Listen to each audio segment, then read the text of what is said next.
बिस्मिल्लाहिर्रहमानिर्रहीम अस्सलाम वालेकुम dear students, I am your science instructor Ubaidur Rahman Baig. हम आज ग्रेड 8 में चैप्टर 1 का बी लिफ्ट 1.2 पढ़ेंगे। आप सब बी लिफ्ट 1.1 में ऑक्सीजन और कार्बन साइकिल्स दोनों को पढ़ के आए हैं। अब हमें कह रहे हैं हम इन्हें रिलेट करें और बताएं कि ये कंप्लीमेंट्री प्रोसेस हैं, यानी एक दूसरे के साथ और दूसरा पहले वाले के साथ लिंक है, इसलिए इनमें बैलेंस और सिमेट्री रहती है। मुझे उम्मीद है आप सब लोग ब्रिजिंग एक्टिविटी परफॉर्म कर चुके हैं, आपने बहुत अच्छे से दोनों साइकिल्स को पढ़ा है। आज हमने इसको प्रूफ करना है कि ये दोनों कैसे कंप्लीमेंट्री हैं, दोनों एक दूसरे के साथ कनेक्टेड हैं। हालांकि दोनों अलग हैं, डिस्टिंक्ट हैं एक दूसरे से, लेकिन ये एक दूसरे को सपोर्ट करते हैं through respiration, photosynthesis and combustion.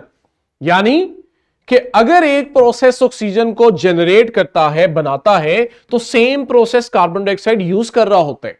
इसी तरह वो प्रोसेस जो कार्बन डाइऑक्साइड जनरेट करते हैं, ऑक्सीजन को प्रोड्यूस करते हैं।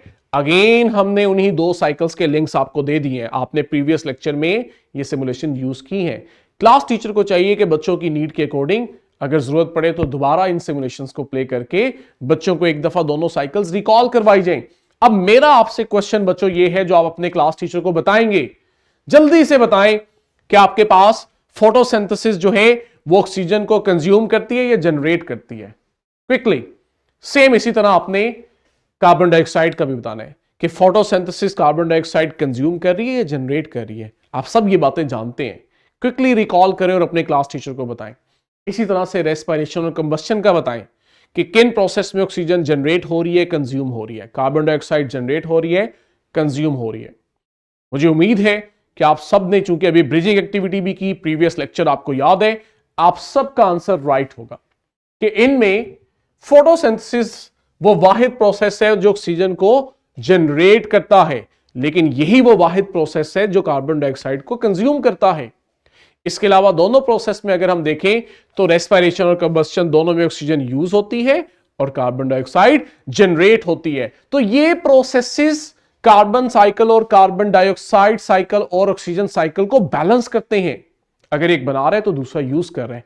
इसी वजह से हम देखते हैं कि हमारे नेचर में ऑक्सीजन और कार्बन का एक बैलेंस मेंटेन रहता है। इसी को हम सिमेट्री कहते हैं। इसी वजह से हम कहते हैं ये एक दूसरे को कंप्लीमेंट कर रही हैं, they are complementary to each other. एक और आपके पास इसकी रिप्रेजेंटेशन है लास्ट पे, हमारे पास बुक पे भी और प्रैक्टिस बुक पे भी इस पे बी लिफ्ट 1.2 पे फॉर्मेटिव चेक है जो हम क्लास में करेंगे ताकि हमें आज का लेक्चर अच्छे से याद रह जाए। और लास्ट पे फिर हम घर से थ्राइव करेंगे बी लिफ्ट 1.2 जो कि प्रैक्टिस बुक पे दिया है। आई होप कि इससे आपको दोनों साइकिल्स अच्छे से याद भी हो जाएंगी और उनका कनेक्शन भी आपको याद रहेगा। यहीं से कल बच्चों कंटिन्यू करेंगे। टिल देन अल्लाह हाफिज।